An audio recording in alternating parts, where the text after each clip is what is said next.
being a little tax, it appears that we are several $100,000 short. Almost time in the CNI or I have been had a discussion and it seems like there was refund of money that went back to a company that affected the total and it was for prior years. Okay. But That would be I a will- significant reduction in our budget revenue. But I will get with You Mr. will, Murphy and okay. get an answer to you. All right. That's something I noticed and highlighted too, and asked both Lisa and Cindy. I haven't seen a response yet on that. We are several $100,000 under where we should be RFP level. Okay. All right, any other questions? Hearing none, we're gonna move into B, C, and D. These are capital sales tax applications. I'm gonna recognize Mr. Kaney because, well, I'm gonna recognize him. We understand, I think, as a council, that an application goes to the Capital Sales Tax Commission. They in turn will either approve or disapprove, and then they must rank and prioritize and bring back to us. The reason we're seeing this is this will be affected by the ongoing operations, I suppose, of these. So, Mr. Kaney. Thank you. The three projects you have before you that have been submitted to the Capital Sales Tax Committee, I think they're meeting actually right now to discuss some or all of these projects. You should have all the applications there before you. The first one is the request from the Veterans Affairs Office, the Hall of Heroes Committee, for $200,000 for memorials at the courthouse. Now, council did take action, that is apparent. However, I believe there is still some outstanding issues with the action that council took in terms of citing that particular project here on the courthouse grounds.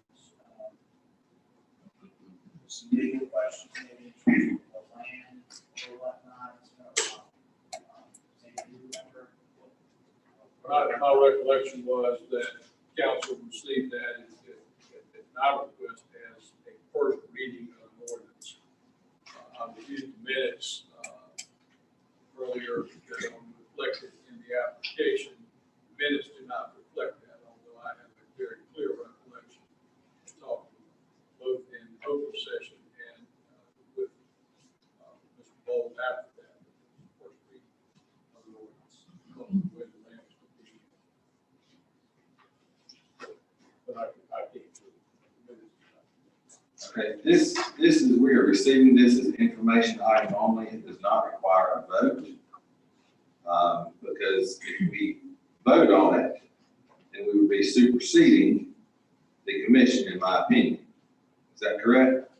That is correct, but I would advise that council, if there's any opposition to this, there's a lot of projects that will be going to the Capital Sales Tax Committee that you all will have nothing to do with because they don't involve us.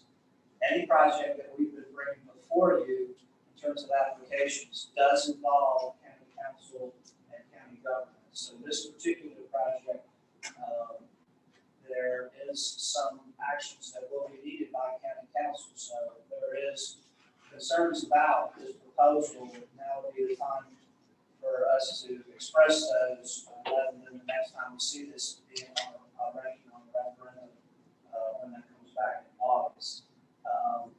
Being how I am, I'm just going to be upfront and honest. There is some opposition to this project located here at the square. I currently have a son who's in the Army. I also have a dad who's deceased that is a veteran. I believe we're not thinking big enough on this. I think we are in Veterans Park. And I've encouraged these folks to look at the idea of a Veterans Park. Again, there is some concern. If there's no concern on the county council, there is no need for us to have any further discussion. But I would hate for this to move forward through the got the sales tax committee, grandfather got the sales tax committee. And the next time county council sees this is on the August referendum. That is a long time for us to really discuss our differences, if there are any, on this proposal. Let me clarify one point, on that, Mr. Kenny.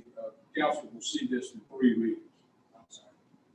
So you will see, in fact, as I just finished the draft yesterday of the ordinance, and the ordinance has in the section of it, just to kind of illustrate that there's a page that says the following projects have been submitted by the commission, 1 through however many, and the dollar amounts.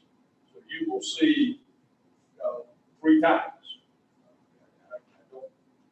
I think the first reading is scheduled for May the 28th, I believe is the council meeting, because the commission is cutting off the deadline for any more applications. May the 12th. May the 12th, 14th, somewhere in that first 2 weeks of May. So you will see the first draft, the first reading of that, 28th of May.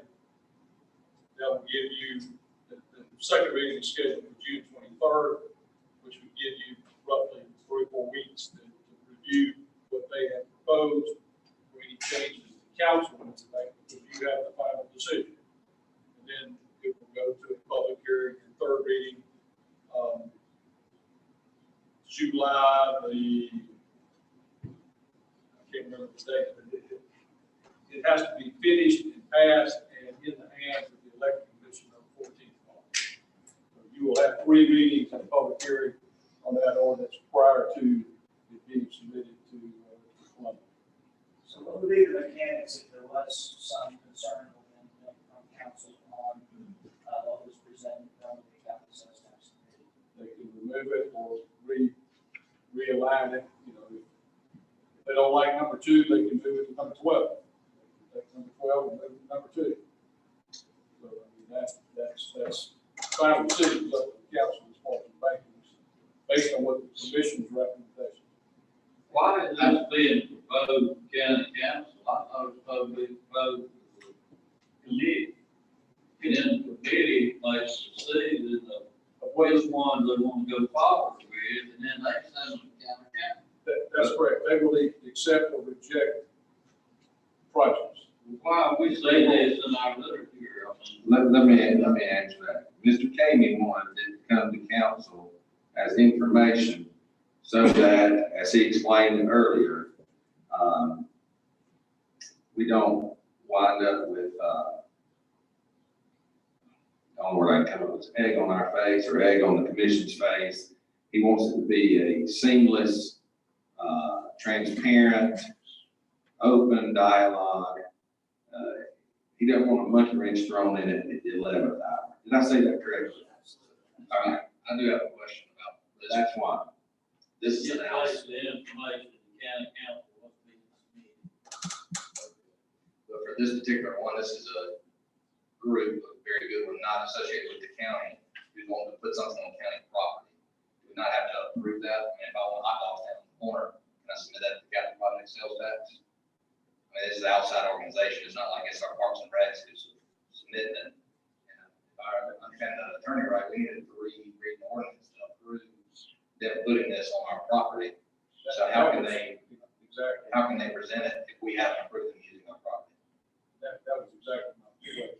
And the first time when they presented this presentation was, if the county council said, we want to have a veterans memorial on county property, that's certainly your requirement. If Mr. Patterson and I have a 501c3 or some other type of organization who says, we want to give you this project to put on your property, and you're using tax money to do it, then you've got basically a 2-way transaction. You're using county property at the recommendation of a private organization. Although it's legal to do that, it just is a different scenario. Therefore, that's why I made the comment at that meeting on January 28th that I felt like it needed 3 readings of public hearing, because it was taking their suggestion, putting that on county property, which is different than the county saying we want it on county property. It has nothing to do whether it's good, bad, or otherwise. I let's don't get caught up in the semantics here. We can get caught up in the details. We're talking about $200,000 on a $35 million effort. We're not giving the property away. We're allowing it to be constructed on the property. There's a big difference there. I don't know where it requires 3 readings, but I'm not an attorney. So the other concern I would have is this site is designated as a national historical site. Whether that can be done on the national historical site by the recommendation of an outside group, I don't know. Does that open the door for other groups that want to come in and say, we'd like to put a monument on your property, and we are also 501c3 and C6. That was my concern, and I have not researched that. What about all those memorials around that building? What's the difference then? But again, in any of the other memorials that are sitting on the property, I have never been asked to give a legal opinion as to whether or not they can be done. I can't comment on past council actions. My job is to protect the liability and integrity of the county, and that's why I brought those issues up. They just need to be looked at and resolved, and we can move on. Wasn't a motion made to put that memorial on this property? Yes, And it was passed, voted on? First reading of an ordinance was, Huh? the first reading of an ordinance was voted on. I don't know whether the ordinance was or. that was my recommendation. Okay, well, here's how we're gonna solve it. Not beat the horse, the dead horse. We will, we'll bring it back for 2 more readings to allow them to put it on this property. If it requires 3 readings and a public hearing, we'll do it. I don't think the actual construction cost of $200,000 will change, whether it's significantly, whether it's built on this property or some other property. That's really what we're voting on, is to allow the capital sales tax to build a Veterans Memorial. That's really what we're voting on. And I think that clarifies, that does reflect that in the minutes of our application, that was the first reading of the ordinance to allow that to take place. And it's a 6-0 to 1. So, Councilman Patterson was saying from that original vote, so moving forward with the second reading on the property, I guess would be the proper action. sounds good. Next. So the next project is the law enforcement center phase 1, and this was put together by Dale. And that is the evidence facility that is condemned in at least 3 or 4 different ways. It's a biohazard, it's only has 1 entrance to it, the building's been condemned. All the problems, actually, the sheriff's also and his crew are here to tell us how much they love that existing evidence facility. This again was something that was identified in our capital improvement plan and was studied with the architect that we hired, that professional with this. There's a very professional application put together on this particular project for this one. Along with that is a different project, but this has been a #1 priority of county council for as long as I've been here, and I think a few years before I've been here, which is the EMS headquarters. Again, a project in the capital sales, in the capital improvement plan.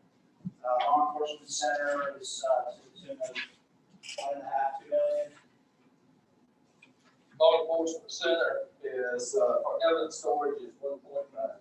And then the EMS phase 1 is how much? That is 5.7. So those 2 projects will go forward to the capital sales tax commission. Actually, they're in their hopper, probably to be discussed tonight. If there's any concerns or questions for that, the sheriff's here, Dale's here, they can answer any questions on that. Okay, we'll take them one at a time. First is the law enforcement center phase 1 evidence facility. Any concerns from any members of council?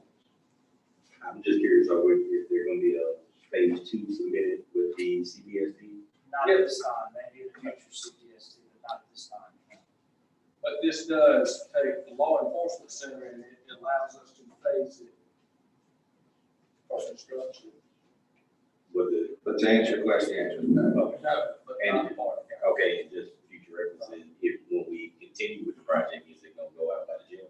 If we're. Yes, that's a proposed location, is to consolidate those facilities. Okay. That was my question. So we got that jail. That's good. Okay. And it's gonna be a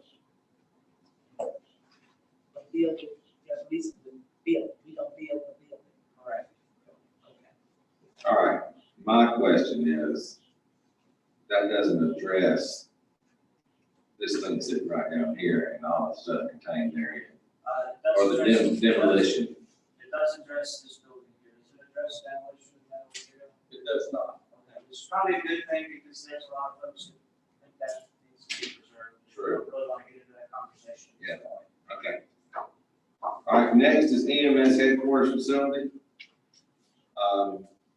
Matt, did you submit this, or Dale, or who submitted it? Dale? Team up, team up. All right, where's Matt? Come on up, Matt. Talk to us about it. Way over to you, huh? That it is. What this is a combined effort between my office and Dale's office to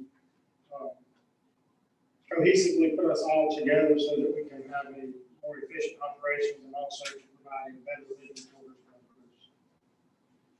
This is clarification for, again, this will not remove Medic One from Lawrence. We're still going to have the facility for Medic One here in Lawrence, nor are we recommending the removal of Medic, whatever the number is in Clinton. But Medic Two will still remain in the Clinton city limits, is our recommendation. I know I read through it. Does this have to identify a location yet? Or are we buying land? Does that include land acquisition? So there is a location that's on my account. Okay. To the right, Mr. Carroll over there are packets that have his applications in it that would give you, this question you're asking. Okay.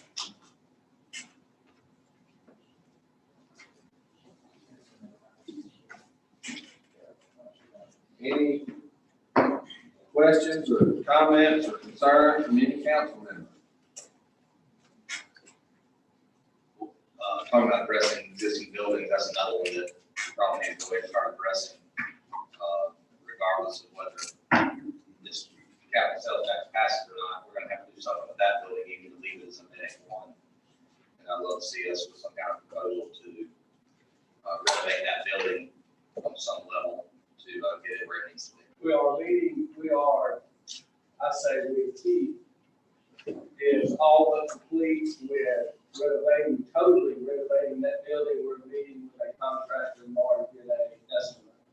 That will be a subsequent application to the county sales tax. We're looking at that as well. Prior to the deadline, it's tied into this project, so we will bring that back to you in, our meeting in May.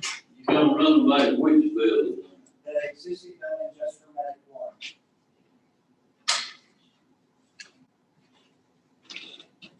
And probably a garage, so they can park for You talking about the building over here on where the EMS headquarters is? Yes, that's the proposal, is to remodel that facility to house Medic One, and then this will be a new facility for the EMS. But that is not currently an application to the CPST for it. The remodel is not yet prepared. We're working on the work that's required for the remodel part. And again, they need at least a single bay. I envision, that'll garage bay for the ambulance. Currently, they're out. But it will be, so, So but it will be. it will be part of that application, subsequent application to the county system. We're still finalizing the price. Yeah, you go with it. Okay. Thank you. Next is a CARES Act reimbursement. I assume that's Mr. Avery. That's actually, Mr. Matt.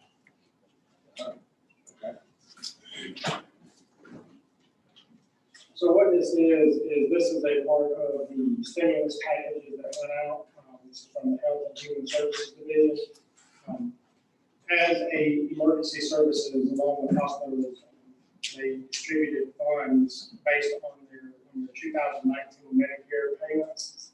And we received around 72,000, I believe is what the number was, Lisa.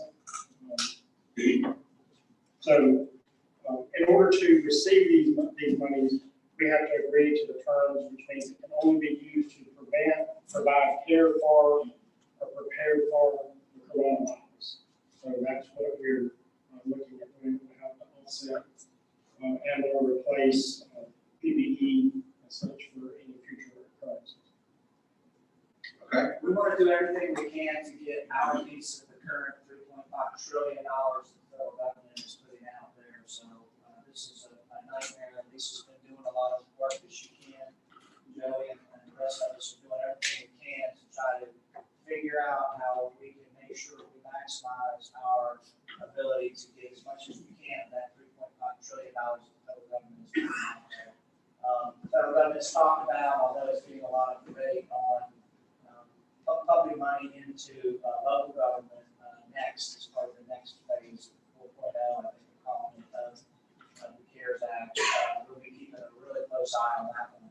Currently, there's only one county in the state that meets the current threshold of 500,000 as Greenville County.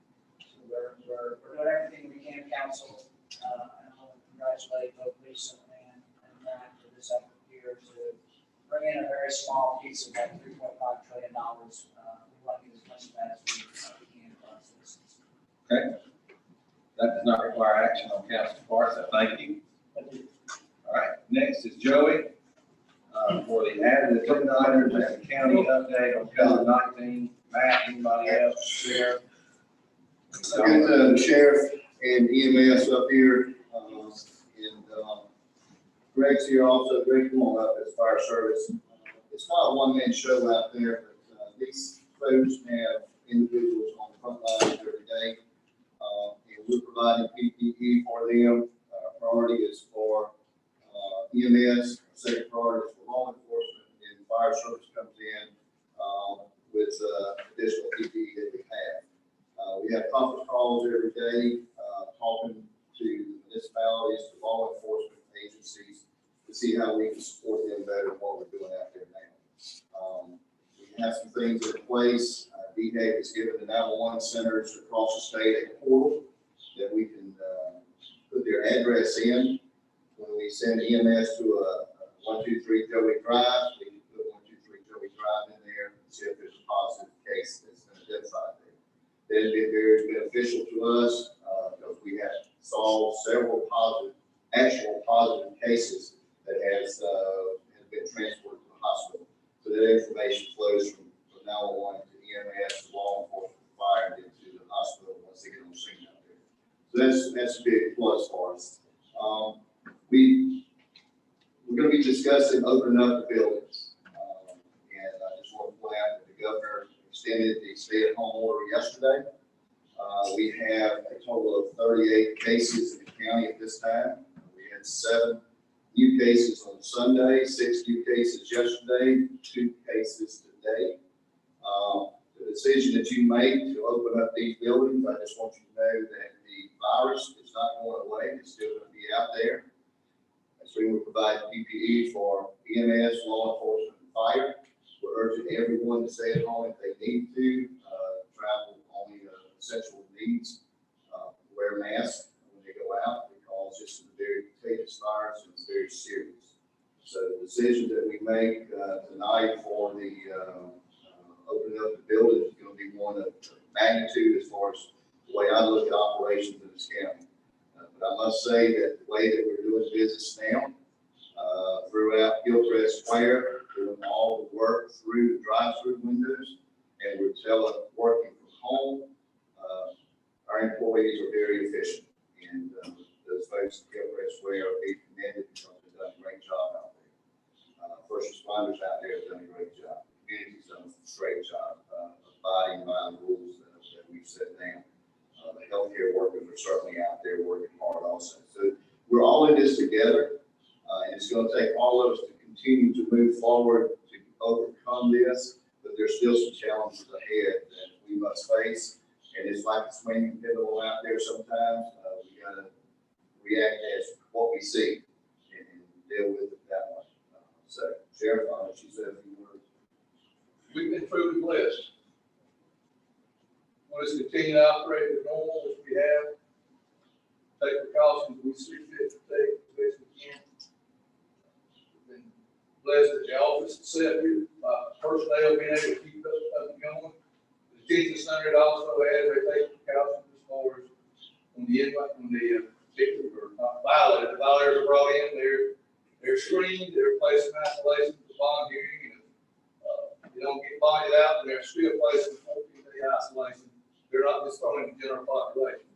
And so we at least give us a chance to get a hand around what the individuals recognize. I appreciate all your support, and we'll continue to operate as you. For EMS, it's been business as usual. We've seen a slight spike in call volume, nothing significant. There's overwhelmed or service no more than normal. We are pre-screening all of our employees as they come to work every day. Temperature check, answer a questionnaire, the supervisor has to sign off on that as they begin the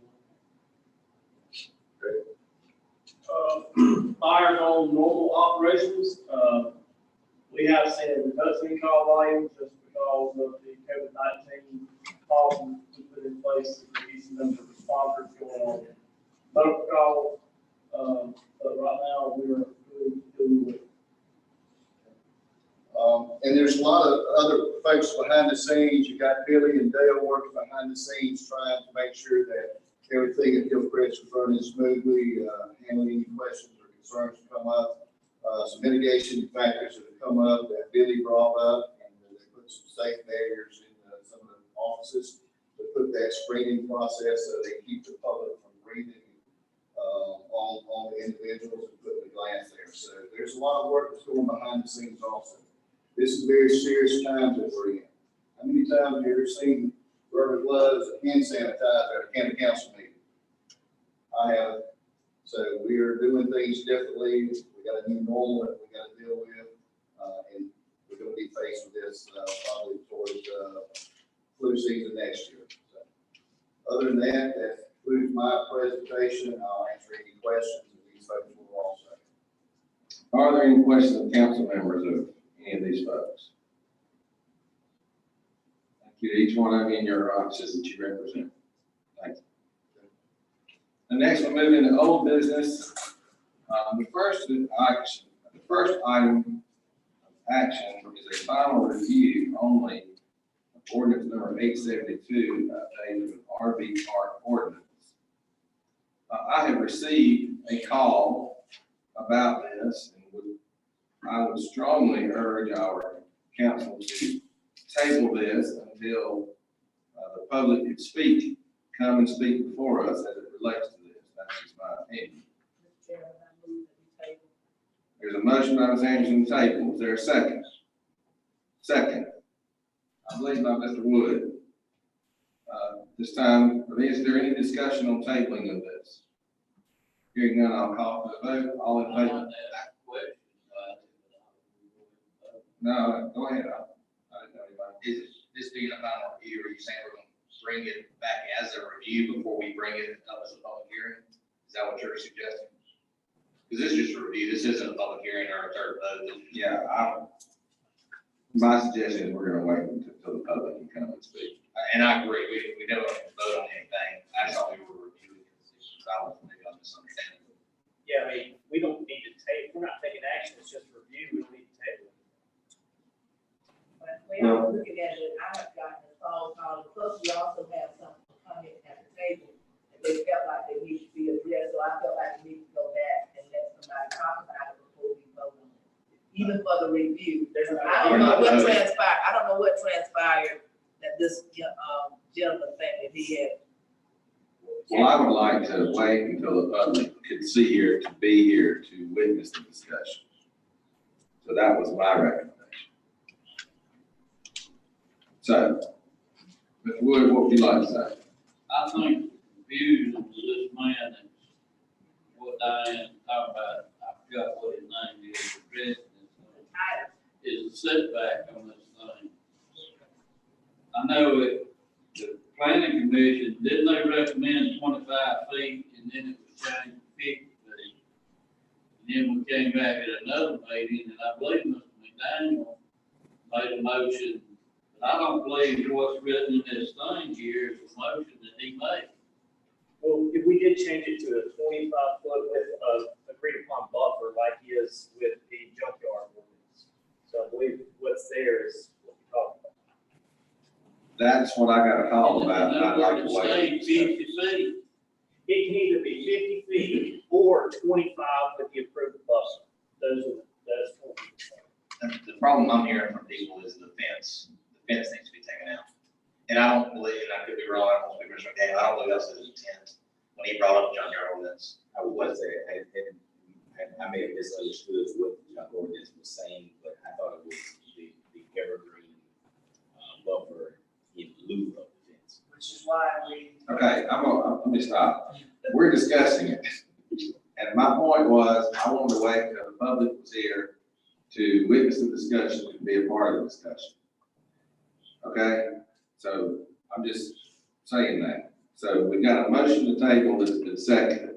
So I will call for the vote to table this review until such time that the public can be a witness to. All in favor of tabling the review, signify by raising your right hand. And those in opposition with like signs. The motion to table passes. Members Patterson, McDaniel, and Carroll in opposition. And I'd just like to take a point of reference here. I think our intent, all seven of us, is the same thing. It's just how we get to it. And so, in that whole thing. Moving on is a first reading ordinance 877 for fiscal year 2021. Local option sales tax table item. Mr. Crookshanks, I'm gonna have to get some help from you here. Who can bring that back up since it was tabled? Those voting in opposition or affirmation? That's only in the same meeting. Oh, is it on the same meeting? Okay, After good. we close this one, have another one, it's all three again. Okay, all right.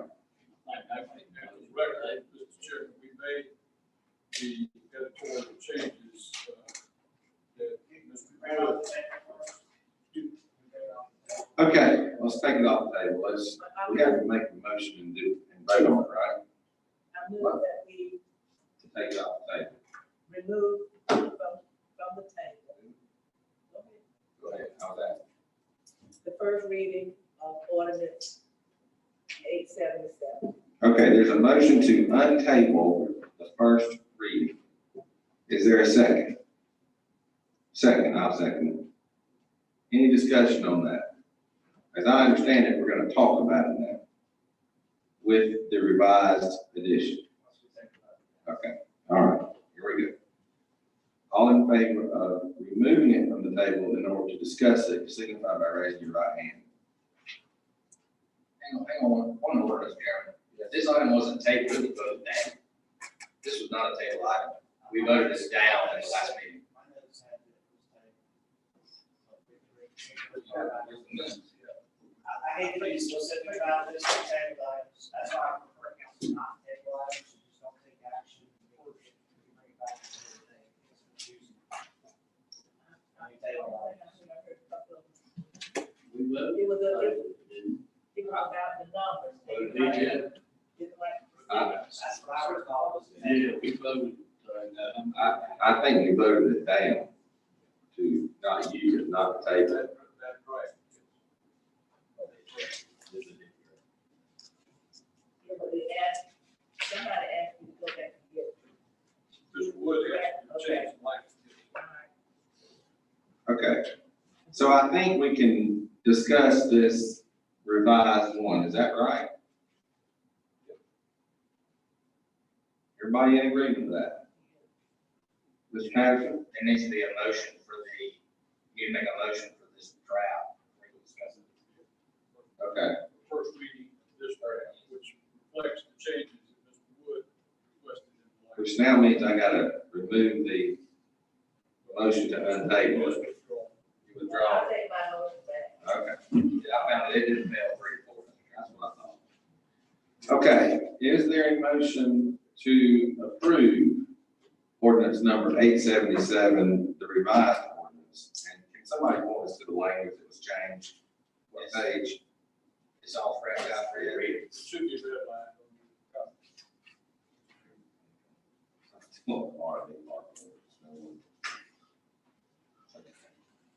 All right, does everybody see it's kind of light shaded?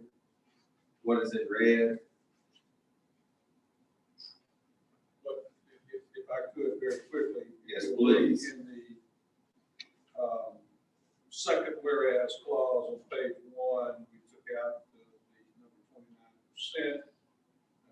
Put allocated for collected by the county.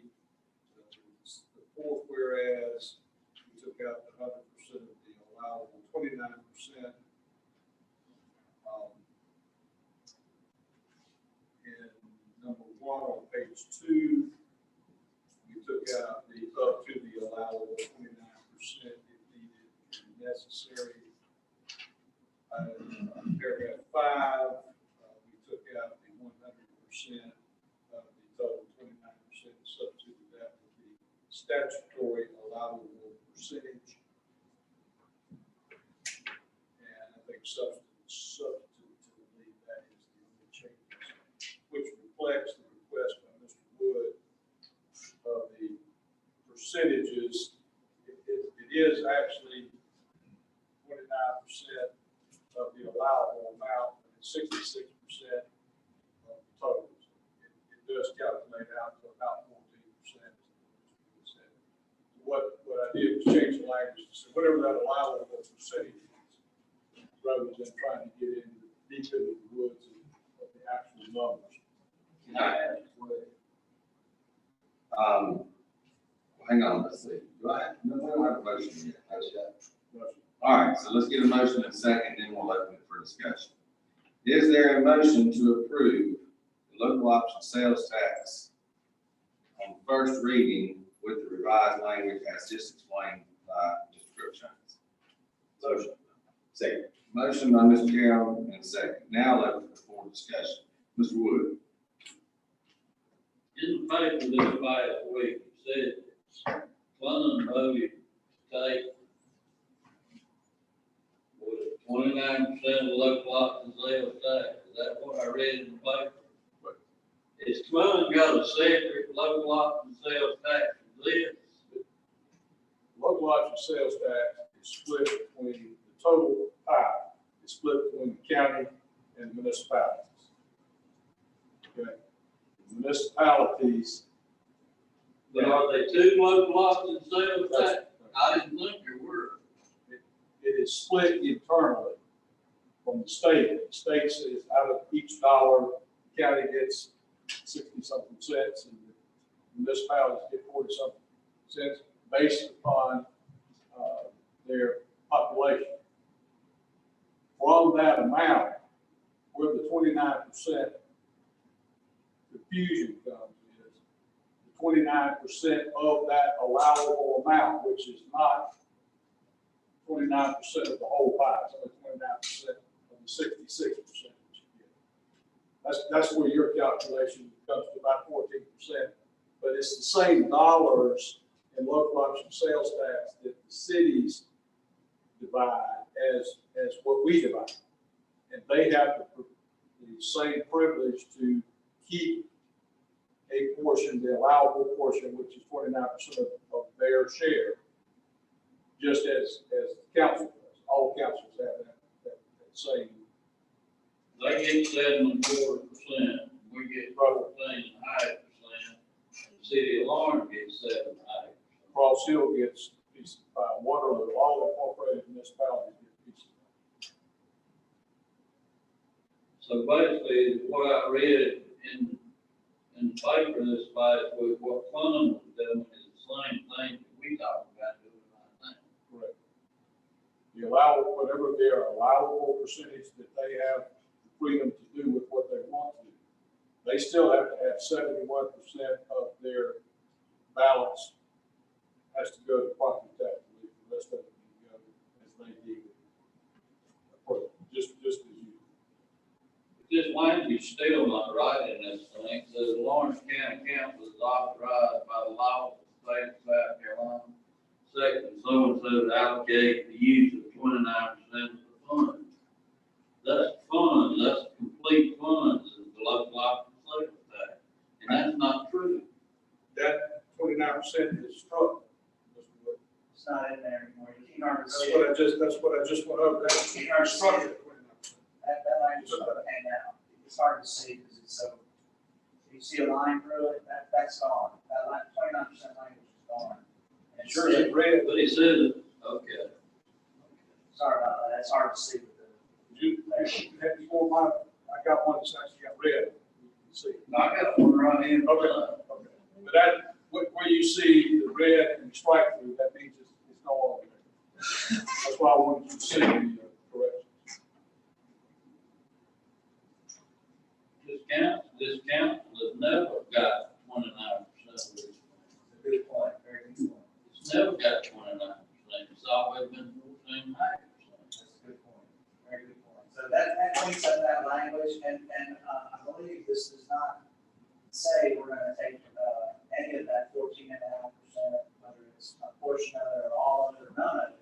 I don't think through this ordinance we're actually making that decision, is that correct?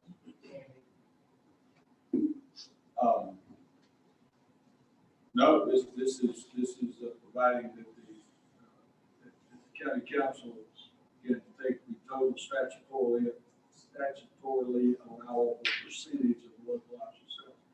So they intend not to take the, any of the 14.5%, then this ordinance would actually not hold it. The only change we made was the direction of Mr. Wood to take out the misleading 29%.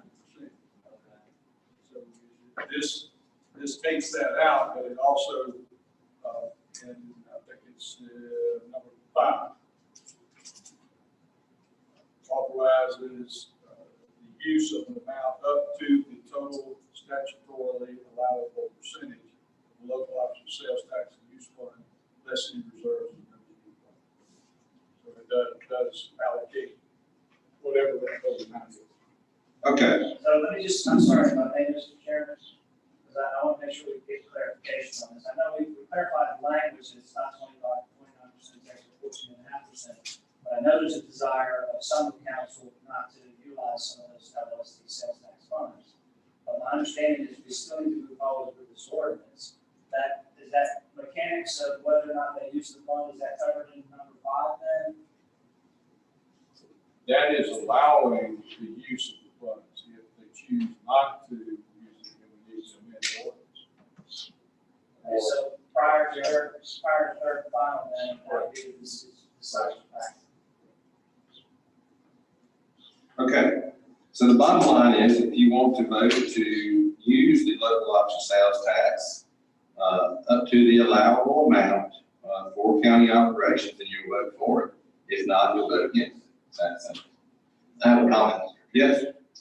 Just like in the last meeting that I discussed my concerns of it, we've been running 7-figure surpluses the past 2 years and have a very well fund balance. And I believe that we should vote this down as to return all of these LOST tax dollars back to the property tax owners. Thank you. Any other council member would like to say anything? I see it that way myself. I don't think nothing. But I think we need to have it just in case we need it. Because every time I have brought up something that we need to cut out of the budget, y'all gonna put it back in the budget. Not take it personally, y'all know, but, and I don't see where we're gonna get the money from at the last minute, unless we're going back and go into our contingency fund. And then with the world, the state, and all the counties, we don't know what's coming up. We don't know how much money we're gonna get from our state, because they haven't even voted on that yet, to my Yeah. knowledge. We estimate the surplus this year, right? Yeah, but we don't know what we gonna have coming up that we might have to pay, if someone might not give us the money for. That's big service last year. I understand that, but I still feel like just because you have a saving, you don't take everything out of it. What do we do with this sales tax last year? We put it in the budget? What's Yes. part of the budget is, We did budget last. it's been part of the budget for a long time. It was in the budget, It was in the budget last year, the current budget it is in there also. it's in there now. But for the past 2 years, we've had a surplus which was greater than the revenues from the lost money, correct? That's a correct statement. It's just gonna kill us if we don't take it this year. My personal opinion, no.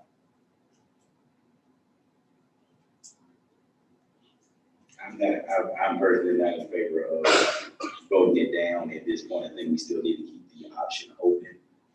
We don't know where we're gonna end up. We got $2 million worth of personnel requests. We added, probably 100,000 to the budget just tonight, just going over a few items. I don't foresee that we're gonna actually need this, and I would like to do something to benefit, the citizens due to, the pandemic. But I think we need to keep the option open until we know exactly what our numbers look like. We have department grants for them. That was my belief, that we need to make sure we'll be able to do exactly what we need to do as a county. And look at all the needs, meet the needs of the citizens. If we have to use it, we can use it, but if we don't have to use it, we do not have to use it. I'm not against not using our penny of it, but I really feel like we need to have the option there in case you do. And, that's just my belief. If you put it in there, you gonna take it. That's the bottom line, you gonna take it. That's what it was voted down at the last meeting, and as far as I can see, I haven't seen an updated budget that took it out. So I mean, it failed at the last meeting, and it was still left in there even after it failed. So if we can do this, I can assure you, like Mr. Wood, it'll be left in the budget to be figured on. Mr. Garrett, you got anything in there? I do think we talked about it last time and talked about if we removed it, it's $700,000-800,000, something like that, that we would not have a balanced budget, right? We would. So you could go into a surplus, but you don't spend surplus on recurring things. You do that maybe capital needs or something. Which is the reason why if we don't want to use it, that's fine. Let's pull it out of the budget, see what that looks like. But we do have, like Garrett said, additional things we've added, and if we pull that out, we're gonna be on the wrong side of it, of our budget already. There's no point even discussing much budgeting process if we're not even gonna have those dollars. If we continue to have surpluses, that means we don't have a balanced budget. That means that we're being asked to allocate too much funds. Don't disagree. What I'm saying is we needed to see what the budget looks like with that taken out To be honest. as we finish the process. But if we don't have this available, we vote it down and we finish the budgeting process, pull it out, and we see the only way we're gonna do this is to increase millage. That was not smart to give something back that you have to change to bring back. That's my only concern. We need to cut expenses, not raise millage. That's my personal opinion. Okay, has everyone had a chance to speak? When you take his tax money, when you take his local option sales tax, this tax increase on citizens, that's exactly what it is. Because it was voted, when it was voted in, it said 100% of it be rebated back to the taxpayer. And over the last 6 or 7 years, it's got to be a habit of just taking it. I can see taking it if you got an emergency. That's the only time you ought to take his money. If you take his money, you're raising taxes on the citizens out here. Mr. Young, you have anything else? Well, this being like it is with the virus, it's hard for a lot of people, I don't know about chicken man and good like that.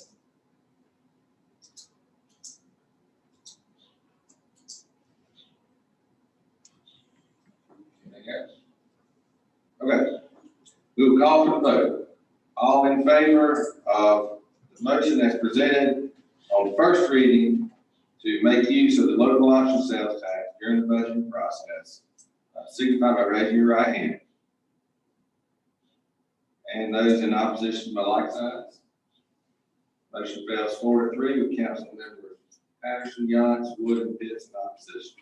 Just as a point of clarification, I assume that this ordinance is thereby dead, and I will remove that from the revenues. We have not voted on the revenues, by the way, Councilman Patterson, so even though it shows up in the numbers, it's not part of the budget, but I will remove it from the numbers. Once we get to near the end, we'll actually nail down on the revenues piece. That'll be the time that actually take action on the revenues. And I'd like to, there's somewhere in there, in this ordinance, it used to be called administrative fee. Do you remember that? This 29%, administration fee or something, what they call that? Not that I recall. Okay. Anderson, that.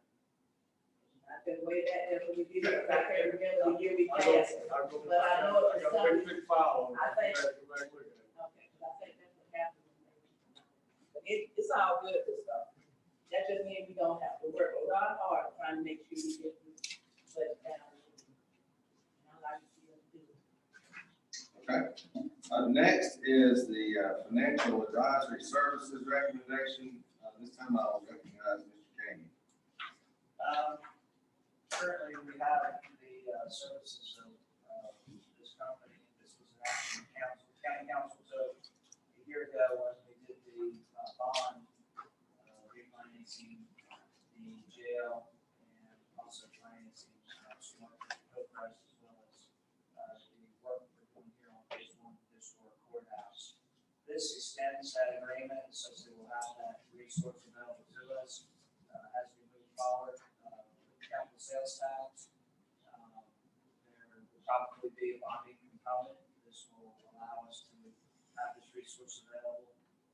We're also going to be bringing to county council in the next couple of months a revisit of our capital needs.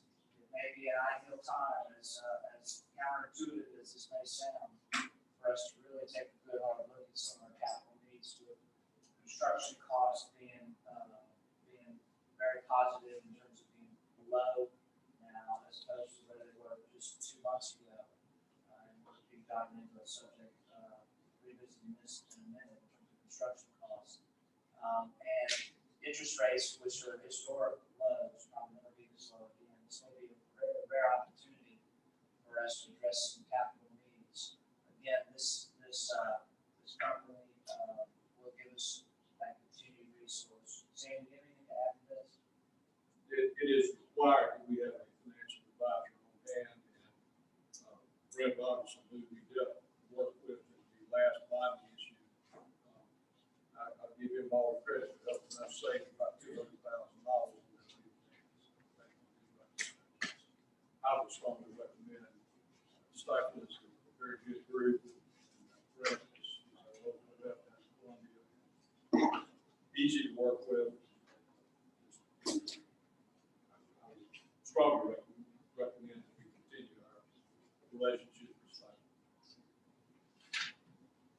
You heard the recommendation. Is there a motion to extend the contract with Stifel Financial Services for 12 additional months? Motion by Mr. Carroll. Second. Second by Mr. McDaniel. Any discussion? Yes, Mr. County Administrator, there was a cover sheet on this, run the financials down for us. What it's gonna cost to extend it, was there an increase from the previous year?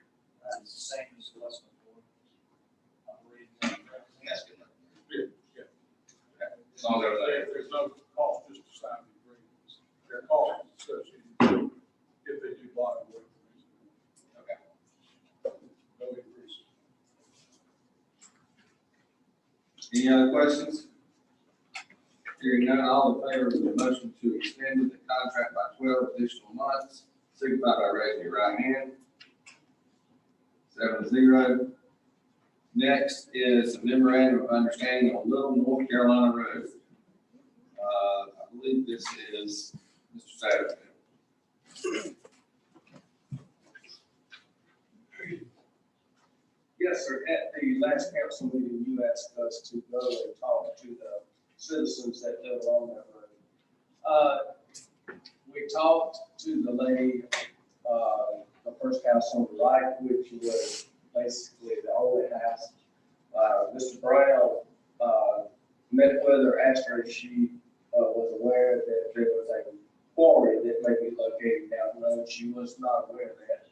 And he said, well, they want to locate down there and they want to upgrade the road and make road improvements. She was really excited about the road improvements. She indicated no concerns with it. The only other residences, that he could find about 1 mile down the Little North Carolina where there's a railroad trestle. You have to forge the creek, cross under the railroad trestle to continue on. At that time, they didn't feel comfortable in the truck trying to get across the creek, so they did not go beyond the railroad trestle. But the one customer we talked to, the other house, basically, was excited about road improvements and bridge improvements. Okay. Is there a motion to enter into the memorandum of understanding and agreement with Fitscom to basically upgrade and maintain the road surface to acceptable Lawrence County standards to width 20 feet? Motion by Mr. Patrick, is there a second? Second by Mr. McCain. Any discussion? There's just 2 houses on that road. They only saw driveway to one home. When I pulled up the GIS map, there was some homes way back off, mainly the one there on the Newberry side of the line. But there's only one road, one drive that they pulled in and talked to. It's all, looked like it's all basically tires and poles. It's basically what's there. But there's some tracks that have been cut.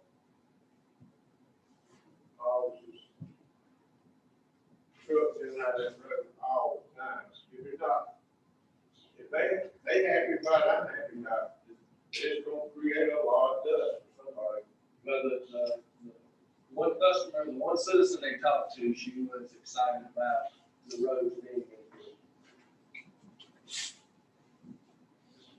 My opinion, I would you open the can of worms right here. We pay this, we're gonna pay for it. I mean, just like Mr. Young said, that in trucks, they not building this road up for this county, they building this road up to build that quarry. I mean, you look over time, the master truck that comes through there, run 20, 30, 40 mile an hour, just like Mr. Young said, they gonna be so much dust in there, you can't even see where you go. And then they gonna come to council and say, what y'all gonna do about them big trucks? Done cover my house up with dust. We open the can of worms. How long is that road? It's about 1 mile in there to the railroad trestle. The total road length, I'd say probably a couple of miles. It's a very small road. How many people? What I get is that these people on this board, that does, it's gonna create, like, big land. Because I was on transportation, there's gravel roads in the county where I paved. And if, you know, people have, they just keep the house clean, they keep the cars clean. I wonder what that lady's gonna say when they start shooting all that dynamite. Then what's she gonna say? She gonna come county council? What y'all do that for?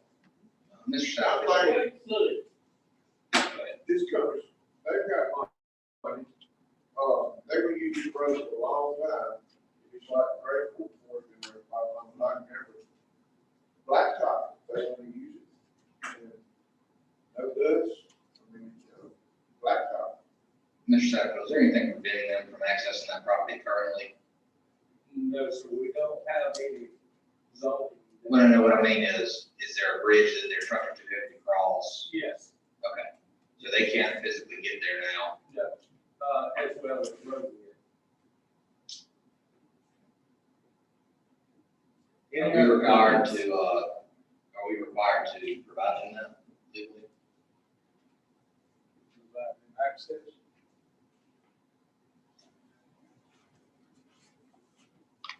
If it is our maintained road, we have to provide them reasonable access. That does not necessarily mean we have to upgrade a bridge to a specific standard. Was this pouring pre-existing there? They there, this is new pouring? So it's, It would be a grandfather As, issue. as far as can of worms, what I'm worried about is telling people what they can and can't do with their property. We're worried about their neighbors, but it's not our job to determine what anybody can or can't do with their property unless we had zoning in the county. But given the fact that we don't, this is us trying to control what they can and can't do with their property. And I don't agree with that. does the county own the road? Yes, And currently it's gravel? yes. So if we allow them to upgrade it to our standards to a new type, do we not have the liability going forward to keep it to that standard because we converted it? Agreed to maintain the road. Paragraph 5 of the agreement that agreed to maintain the roads. In perpetuity or until some time? Protect us against any liability that may assume. There is no ending date.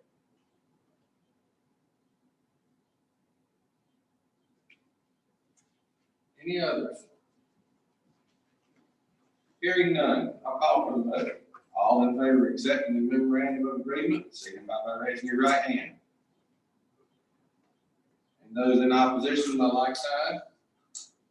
Motion fails 4-3, I believe, with members Carroll, Pitts, Wood, and Yance in opposition. Next is Administrator John Kamey and Directive 415.1. This is probably the most, I won't say the most, but one of the most important things we're discussing tonight. So, let's begin. Before I turn it over to Mr. Kamey, just as a reminder that the governor has extended the stay-at-home ordinance. Truthfully, had I known that he was going to extend it, we probably shouldn't have held this meeting, but we had already publicized it, and I think we've done a good job of staying apart from each other.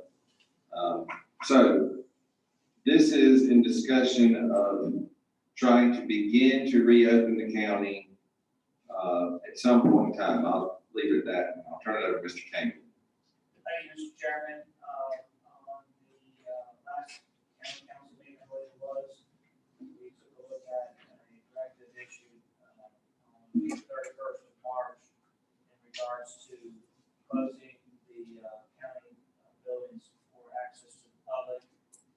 And county council chose to continue that mode of operation until tonight. And so basically what we're doing is we're revisiting that conversation. I know there's been some conversations about opening up the library, and Ms. Ann is here to address any of those questions or concerns in that regard. As Mr. Chairman mentioned, the governor last night issued executive order number 29, which basically keeps everything the same as it was. Gradually, things are opening up, but so far the action has been taken, has been a gradual lifting of some of the restrictions on retail establishments. Other than that, that governor's executive order number 29 captured all of the executive orders, there's like a dozen of them, and basically extended those further. So really, what county council is here to do is to decide whether we want to continue as we are currently operating until county council meets again, which is on the 12th, I believe. Maybe Just looking on the calendar. Thank you. I've got some input here from some folks. Jody held a phone conference this morning with everybody in the county operation. And we've got some input from Jim Coleman, Lynn Lancaster, David Satterfield, and all of them seem to concur that, they would recommend that we continue to remain closed until May 11th, is what they're saying, which would, probably be the Monday before we meet next. So that's basically the gist of their recommendations. You have a continuity of operations plan, which talks about some of the specifics of what it means when we go back to work, and what that involves. That is a living document, by the way. As we cover new concerns and new information, we add to it. That's already changed. I'm working on the third draft of that continuity of operations. So basically what we're doing now is we're talking about reversing the process. We've gone to the continued ratcheting down and closing everything off. We're now talking about reversing that process. And again, I think it's a consensus of the folks at Hillcrest, and Joey again can tell you a little bit about the folks that are on the phone conference, which is more than just the folks at Hillcrest. Their consensus is we need to be the same as the state and continue to have operations as they are now. Again, the library ends here. The library is the only operation that, other than Hillcrest, that has physically been closed. They haven't provided some services, and she can explain a little bit more about those services. So that's kind of it in a nutshell. Again, Joey's here, Nick's here. If you've got any input, questions, you'd like them to provide, please provide that input. Thank you, Mr. Kamey.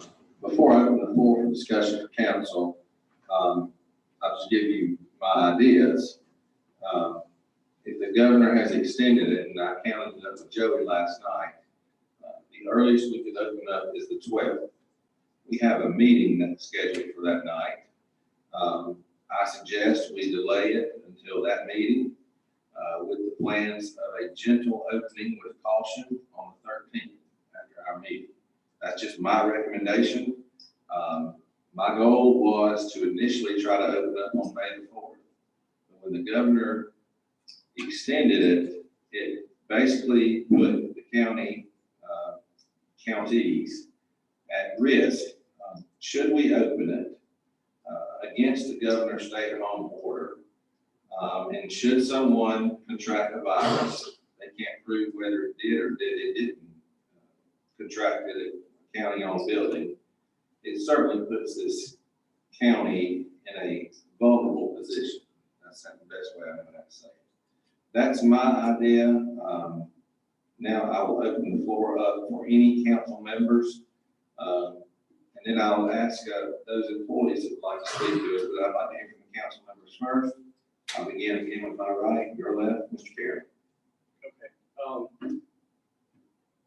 My opinion is that I'd like you on the 4th that we go back to work as employees, whether we see customers or not, and we prepare for that gradual opening back up. There's going to take a lot of work to prepare distancing and schedules and processes so that on that first day of scaling in just, a few at a time, we have the process down, our offices are set up, we've got the policies, we've got cleaning done, we have everything ready so that when we do say, let's start phase 1, that the back staff, the people who are going to be working it, know it, have had input on that, and they can do that. If we wait till then to phase it in, our employees still won't know what to do. They'll be confused. They'll be trying to think about how to set this distancing up and things, and we're just going to keep pushing it. That's my opinion.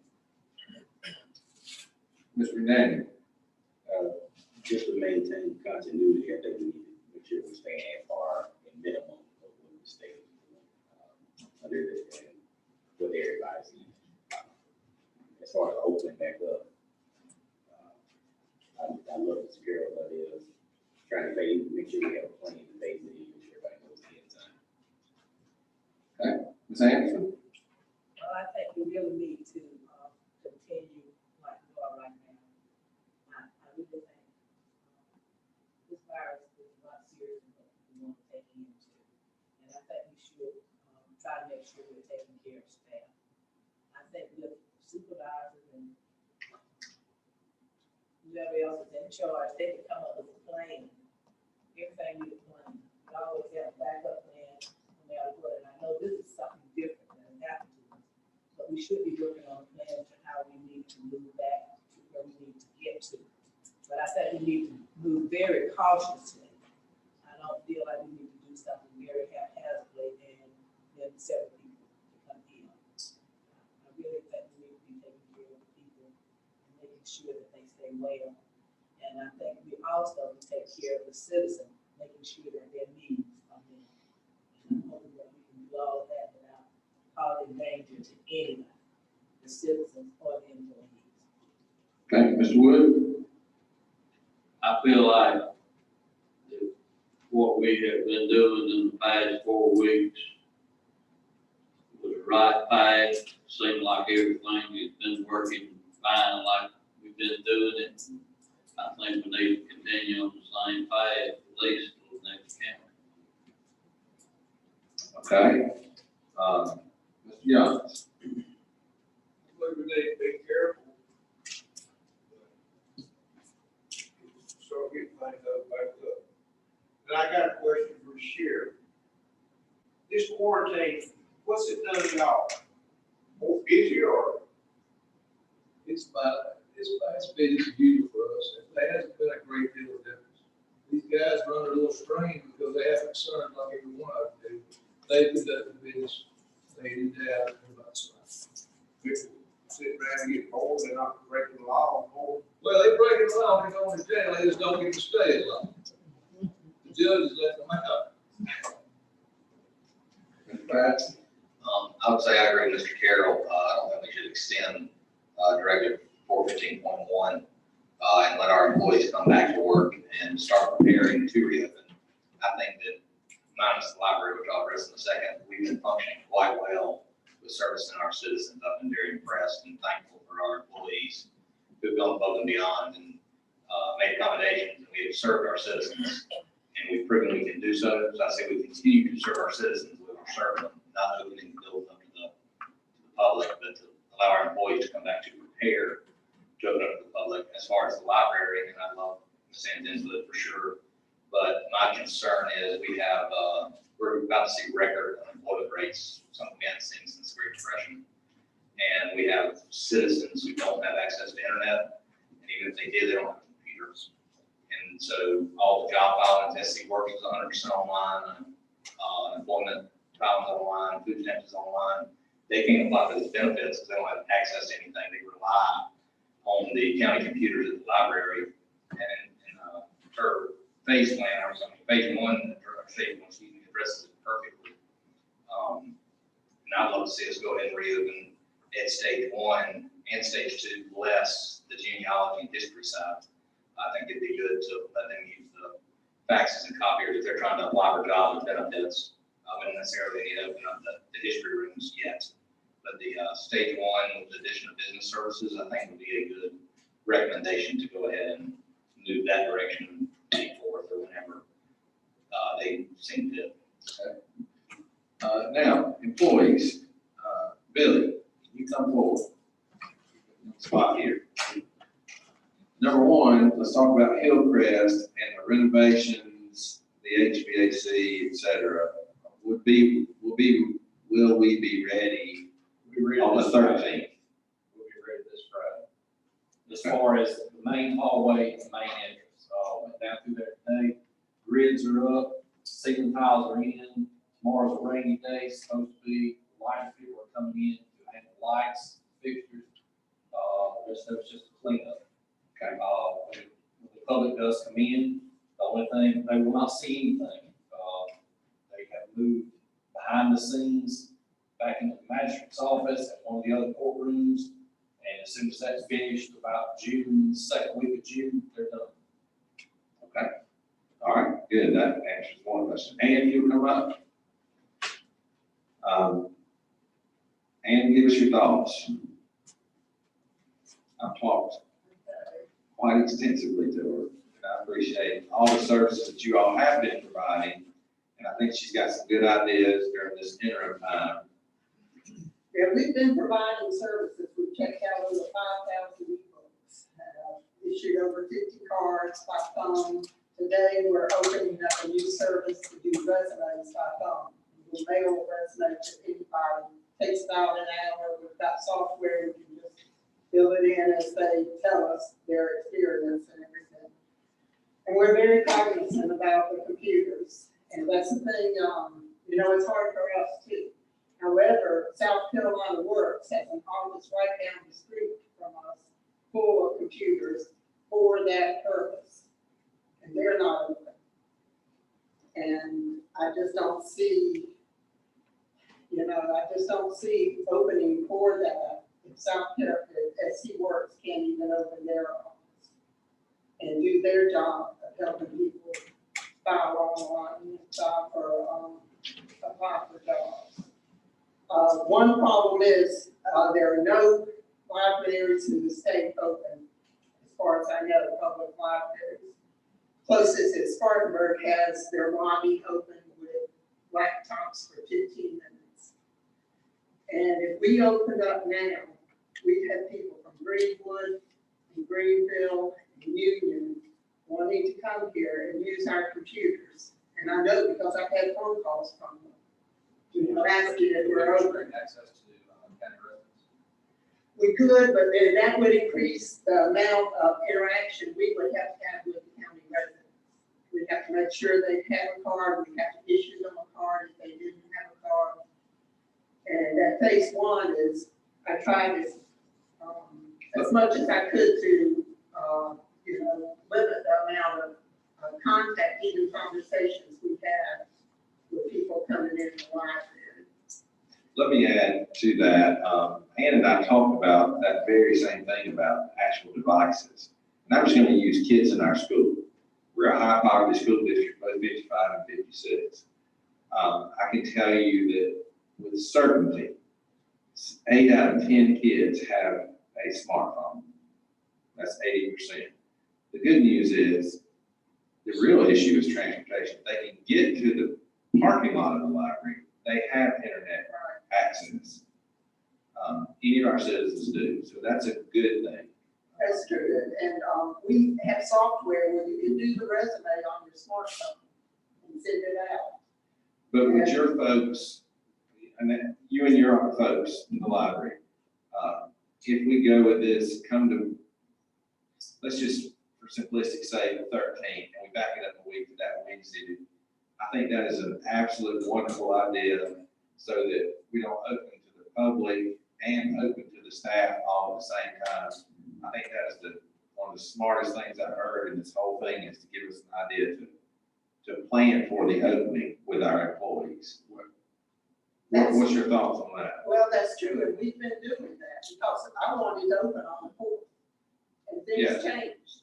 So we're, I'd say, 85 to 90% ready to open. Would you talk briefly about the possibility of doing books on hold? Because some people like me want to hold the book when I read. Okay. Well, we're talking about, and we have the plans almost in place to start curbside pickup. So people can call and either place holds on books from home, or they can tell us they want a bag of books for someone going into the 2nd grade. And we've got those prepared already, those sorted out by grades. We've got bags of books ready to go. And so we've been working on this, and But if John Q. Public called and wanted a bestseller to be on hold, you can do that as well. we're talking about starting that on Monday. Okay. And people would call and put it on hold, tell us when they're going to be there. We could leave it right outside our door, and they could come pick it up without any contact whatsoever. Anderson is doing that. I've been talking to all the directors or many of the directors in the state. Okay. And Anderson is doing that successfully. So there are services, Would we your, can move to that. okay, would your employees feel comfortable coming on was that the 6th? I think. So it'd be Wednesday the 6th, give us a week to get things in place, tables so that we can have the distancing, put the tape on the floor so that they're not doing it the same time that the public comes in. Well, there's one problem with that. And we've been working, I think, at about 3/4. People have been there about 3/4 of their time. Some have been working from home. But the problem with all the staff there in the building is it puts me at risk. The more people in the building, the more the essential people that have to be there are at risk. That's the way I see it. And I mean, my staff is careful.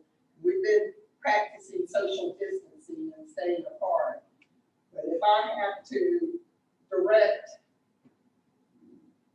12 people who don't have a public to serve right then, and we played on the books, I mean, we've done a tremendous amount of work. But if my time is taken up directing people and making sure there's social distancing, that makes it more difficult. And I mean, we can do that, but I would still like to have some flexibility in letting some people stay home or work less than a full schedule. Okay. Hey, would you sit on the front row while I call Joey up? I want to hear from Joey next. I feel like, let's say something, still we have to say something about the number of people in the building, because that's, you have to look at the number of people in the building, and I think you're gonna be trying to, and some people are gonna come over just so they can talk. You won't leave home. Absolutely, we have, and we'll come back to that. That's a good point. This is an assumption that the governor lifts the stay at home. Okay, but Joey, I want to hear from you because you've kind of directed this emergency management. Billy, I'll come to you. Okay, hang on. Well, what you're hearing and what you're saying is what we've been taught for the last several weeks. Mr. Carroll, we've already started some mitigation process of looking at things in the offices to try to put those in place. And Billy can talk about those that he's got on board. Trying to do the social distancing layout on the floor with the tape and that kind of stuff. We discussed that. We discussed that with the sheriff's department, putting cones there in the hallway or something of that nature to make sure we got those barriers out there. So there's a lot of work going on. What John's been looking at is sort of reverse planning on opening things back up. And that's what it's going to take to make this happen. I like the idea of bringing the employees back in to help train them on the COOP plan and some of the details with the COOP plan. I would ask that you give the department head the latitude to stagger the employees coming back in so they can teach a smaller group and then bring them back in on Monday prior to opening as a full-blown run through with everybody. It's a work in progress. We're all hoping that the governor lifts the stay-at-home order. We don't know what's going to happen, but we certainly have that plan that we want to implement. But we take a step and we come back a little bit. But what Ann is saying is certainly a benefit there. You see the mask and the gloves and the hand sanitizer. We're rolling those kind of supplies out to every department at Hillcrest. Every department in the county has those. And we're ordering more supplies to come in so that we can keep that backlog. So when the rush hits, we're not scrambling for an empty bottle or something of that nature. We're going to have all those already in place. That's certainly my recommendation is to follow the governor's stay-at-home order until the 12th, make that decision. And there's a lot of latitude in there because he may make some decisions and lift some restrictions that may be able to free some of what we're doing now up a little bit. All right, Billy. One thing, that some of the department heads have asked for, Ann's one of them, probate, clerk's court, are these sneeze shields. We checked again today. We've got them on order. We're still a week and a half away from delivery. They are guaranteeing them in that time frame, but we're still a week and a half delivery time on those. Okay, we're basically 14 days away from the 12th, which is in that time. All right, so we're at the council. No, I haven't done that. I'm the county administrator. I'm sorry. I was waiting for you last. Let's hear it. What you got? I'm in support of what the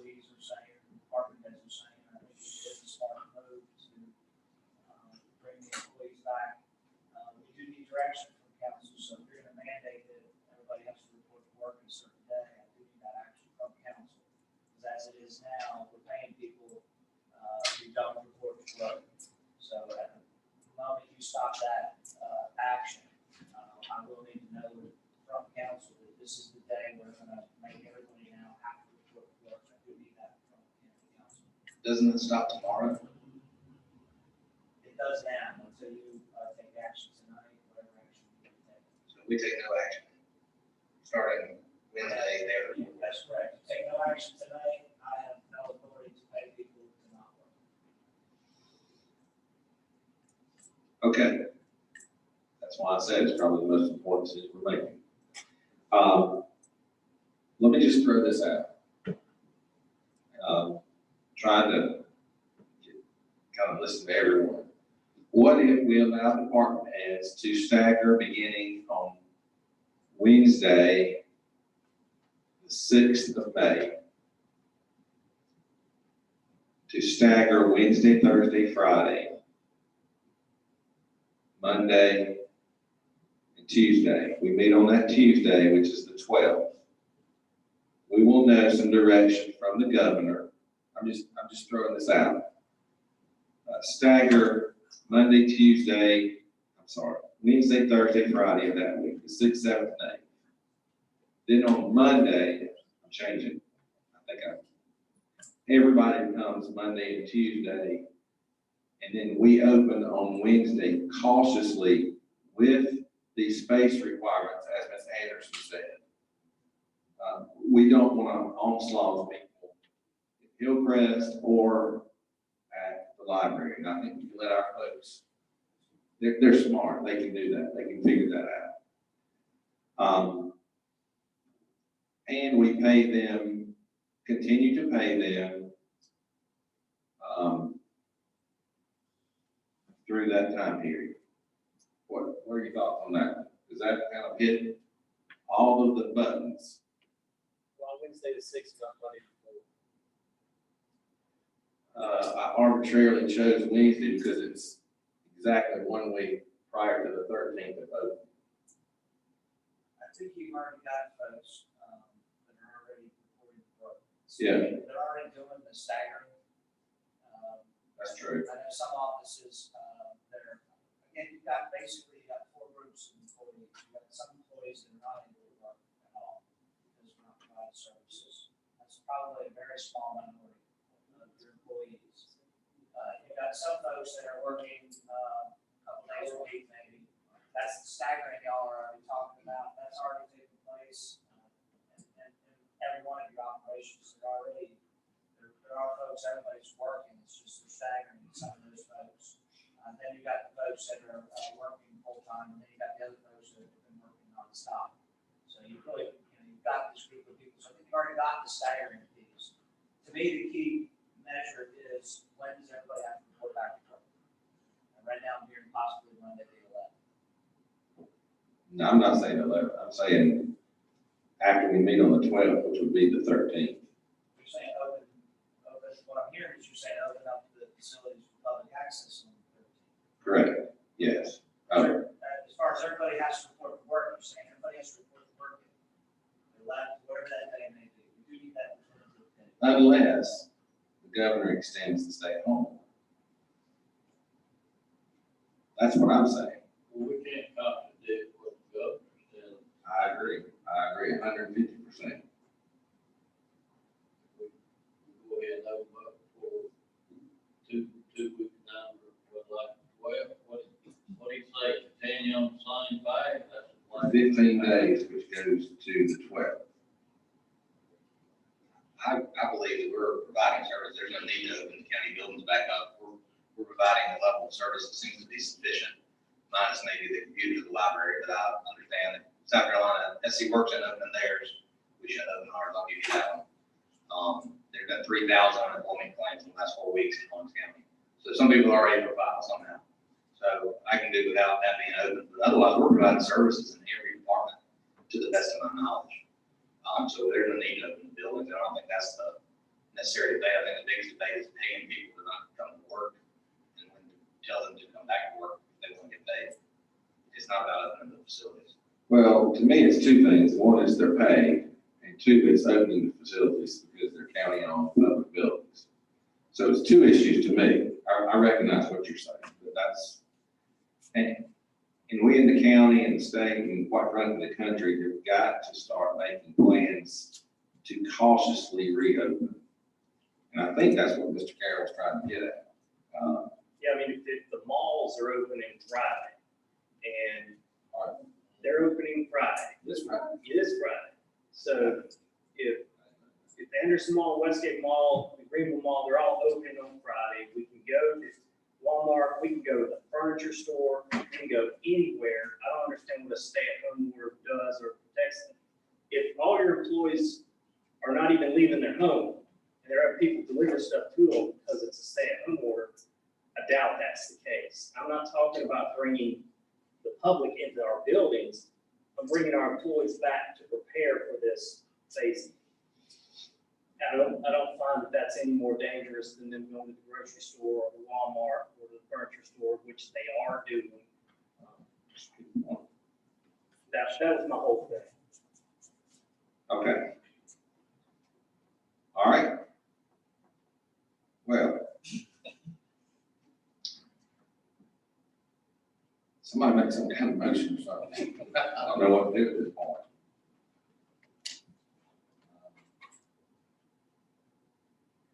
Well, you got it like Mr. Cameron said, if they 5, 6 employees in one department, I think they're swapping them around. They're not making them all, not making certain 2 people do all the work.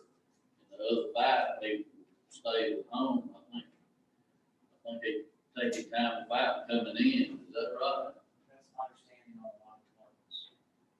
Now, many departments, they're still working full time. Public Works, Administration, we're all there, we've been reporting full time, we're all working. Of course, Emergency Services are all working.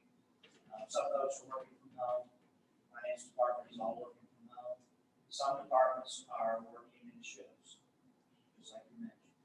Can you tell us the number of employees we have that are working full-time that are out because of an infection with COVID? It would be probably less than a handful.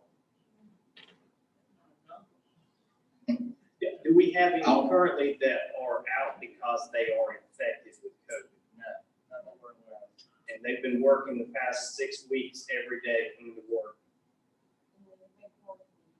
If there's suspect. No, I'm just saying, you're saying we have departments that have not stopped working, you've not stopped working, lots of others haven't stopped working. We haven't had a single employee that said, I contracted it, I'm out.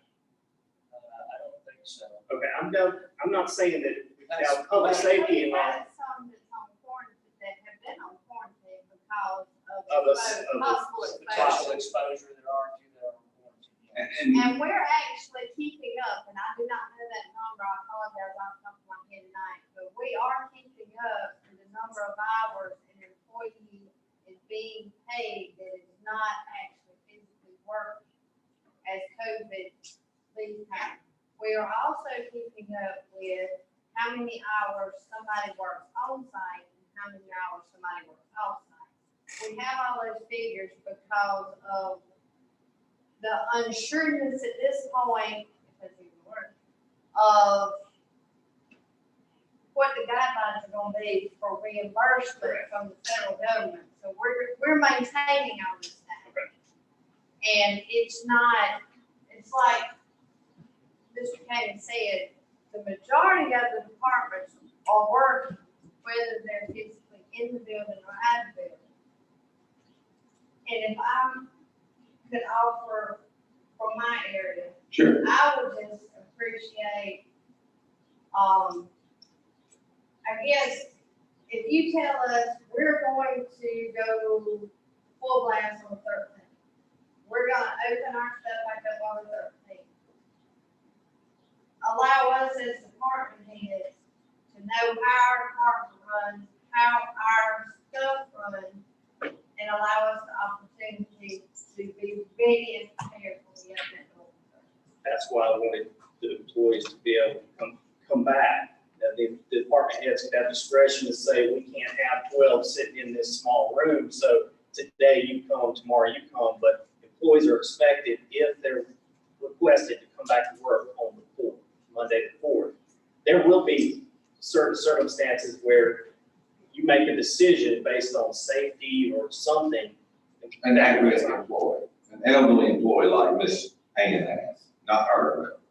I thought it was like, you're really taking it there. Not her. It's someone. Right. I'd like to make a motion, Mr. Chairman. All right, if I can ask, hang on, Mr. Wood has the floor first, and then I'll come to you. Mr. Chairman, I make a motion we continue on the same path for our next council meeting. All right, there's a motion on the floor. Is there a second? Second.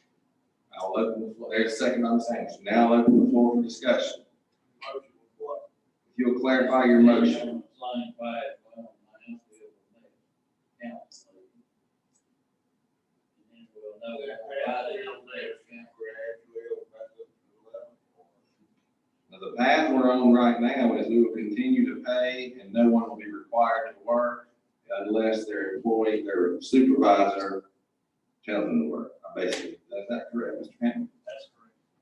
Motion to stay that course. That's what Mr. Wood's motion was, and second by Ms. Anderson.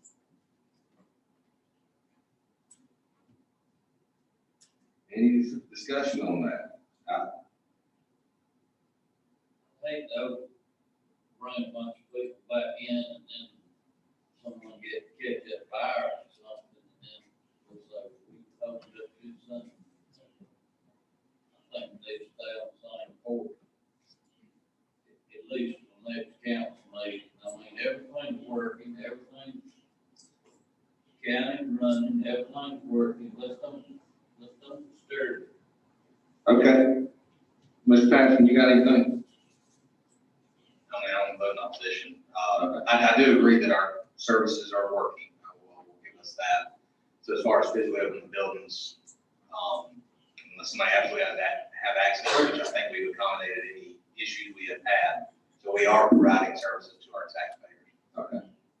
However, I still believe it is completely unfair, especially at this point, that we have people golfing, boating, sitting at the beach, getting paid while we got guys working 24-hour shifts, busting their butts. If I were, I mean, luckily we have officers that are very respectful and want to work and love our citizens and choose to come to work instead of saying, you know what, I can stay home too, and then go to the beach for a week, because they could and get paid. So I'm thankful for all of our emergency service personnel, and I appreciate Greg, Matt, and Mr. Reynolds telling everybody that I appreciate all of your staff coming to work and serving when they have the option not to. Okay. How about this end of the table? Anybody down here? Sir? Nothing to add. Anything, Mr. Karen? Oh, no, I think I'm clear, right. Okay. This virus is no fault of nobody in this county, and I know just as well as everybody else knows, those people in this county are sacrificing more than other employees. That's why we got such good employees, and they're willing to sacrifice a little bit. Okay. And I'm the first one, I'm not gonna say I'm the first one to thank them, but I thank them for what they do. Okay. There is a motion that has been properly seconded to continue Directive 415.1 until through May the 12th, 2020. At this time, I will call for the vote. All in favor, signify by raising your right hand. Those in opposition with like signs. Motion passes 4-3 with members Patterson, Yance, and Carroll in opposition. I would just like to say that even though that was a 4-3 vote, the 7 of us up here, I think I can truthfully speak for each one of us that we want the best for our staff and our citizens in this effort to reopen. Next is the good news. Billy. All right, let me pass these out first.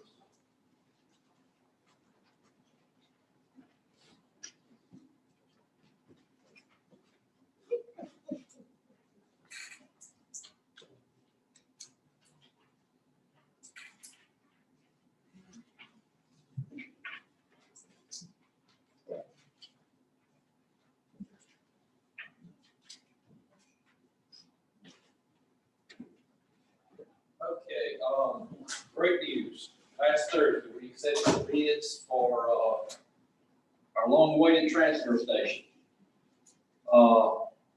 What you have, in your packets that were given to you, it is, our recommendation through Public Works, Purchasing Department, that we go with, Hogan Construction out of Easley, South Carolina. A low bid of $984,000. We were at one point in time, $1.4 million for this thing, and people are hungry. These construction guys, they are looking to keep their people going, for another year, year and a half, working projects and things like that. So we got a great price on it. Second place was just $5,000 behind. At $989,000. $21,000 separated the top three. So, this was incredible. So the original estimate was 1.4 million, Yes. and the bid came in at $984,000. So And had we did this and, put it on the street 8 weeks ago, we probably would have gotten a bid, we'd be lucky maybe to get 1.4 million. And we'd be lucky to get contractors to show up, because it was hard to get contractors. Prices of construction materials, has dropped tremendously. Construction companies are extremely hungry.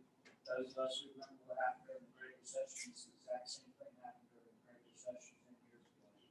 So this Great Depression, as I heard it called now, is actually working in our favor in terms of this transfer station. What I just passed out to you is a letter of recommendation from Thomas Jordan, Davis and Floyd. He was present when the bids were opened. Hogan Construction is the construction company right now building the same type of facility, just a little smaller scale in Pickens County. So, he has worked well with Hogan. I know Hogan by name, but this county, as far as I can remember, has never done anything with it. But I think we're going to get a great product. And we ask for your recommendation to go ahead and award this. you've heard the recommendation. Is there a motion to authorize the county administration to issue a letter to proceed to Hogan Construction Firm to award the contract to construct the transfer station in the amount of $984,000? Motion by Mr. Patterson. Second. Second by Mr. Yons. Any discussion? I do have a question. What's the timeline on completion? I think it was October, November timeframe of next year. 2020. This year. Well, since our DHEC permit and everything, see, that all began back, most of that's in place now, so.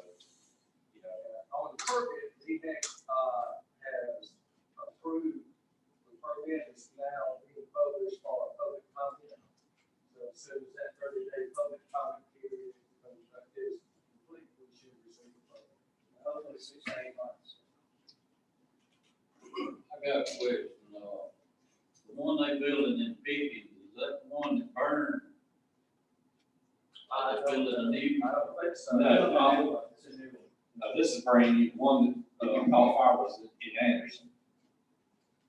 well, they was a transfer station where Mr. Candy came from, and burned a while back. And that's when I was asking about the water source, having a water hose in case something caught on fire. Did we work it out before we gonna have some water? Yeah. We gonna have to run a new water line in there too, or what? No, so there's water already in the site. I just feel like we have a fire, we need a hose looking up where the employee can walk over there and knock it down, maybe not, if you wait on the fire department. They gotta get there, and fire and facility like that can go quick. You got a hose or something, you got all that equipment in there too. I just appreciate all the work y'all done on that. And I think we took the right route. We were talking about this several months ago. We got it down in writing, what we're gonna get. We're not just thinking we're gonna get something and not get it. We got it in writing now. We had somebody design. I think we went the right on that one. Well, I'd like to add to that, I'd like to publicly thank Mr. Wood. He's the one that actually threw up the stop sign for all of us. We certainly didn't know the pandemic was gonna come, and we hate to take advantage of it, but not only did you get us to see that we need to go back to the drawing board with Billy and Dale and John and all of us, but you also saved this county over $500,000. So I'd like to publicly thank you for doing that. We all depend on each other up here. But that certainly sticks in my mind. Any other questions, comments? Hearing none, all in favor, signify by raising your right hand. 7-0. Thank you, Dale. Thank you, Billy. Thank you, John. Next is new business, and this time I recognize Mr. Cruikshanks for code enforcement. Yes, sir. Earlier this afternoon, had the privilege of swearing in Matthew Cody Purple as one of our new commission, code enforcement officers. The way the process works under the statute, we would just simply like council to vote to accept him. He has met all the qualifications. This authorizes Mr. King to appoint him officially to that position. Okay, is there a motion to accept Mr. Purple as a commissioned officer? Motion by Mr. McDaniel, second by Ms. Anderson. All in favor, signify by raising your right hand. 7-0. Thank you, Mr. Chairman. Next is public comment time. We did have one regarding the campground. I will not read it since it has been tabled, unless someone desires it to be read publicly. Point of order, I think we have to read that, Mr. Chairman. Okay. We're not exactly sure if this was submitted as public comment, but it was submitted as an email, so we're assuming this was public comment, so. How do we request for public comments to be submitted? It's requested through email. Okay, I'll be glad to read it. I'm sorry, this is a point of clarification, that this individual did not intend this to be read aloud. We apologize, we didn't know that.